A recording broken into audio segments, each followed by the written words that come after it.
আসসালামু আলাইকুম। আজ আমি আপনাদেরকে দেখাবো নেহারি কিভাবে রান্না করতে হয়।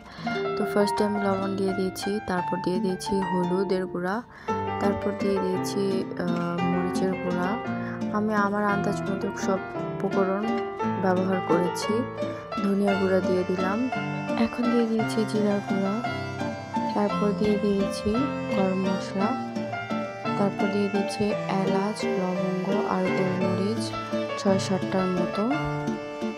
এখন দিয়ে দিয়েছি 2 চামচ রসুন বাটা, তারপর দিয়ে দিয়েছি আদা বাটা 2 চামচ, পরিমাণ মতো পেঁয়াজটা আমি বেশি নিয়েছি,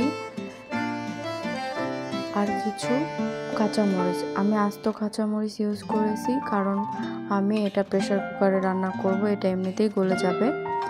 আর দিয়ে দিচ্ছি কিছু পানি, কারণ প্রেসার কুকারে বসালে পানি বেশি শুকায় না, তাই আমি পানিটা অল্প পরিমাণে দিয়েছি।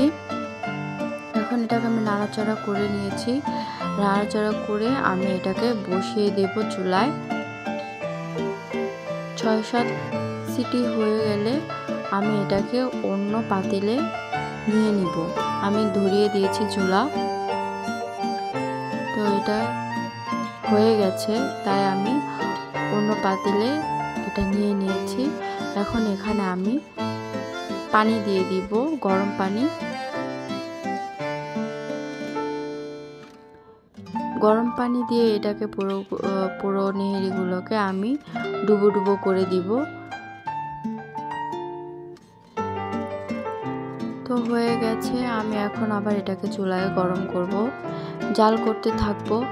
আজ আমি জাল করব, আমি এটাকে 2 দিন জাল করে তারপর এটাকে রান্না করব।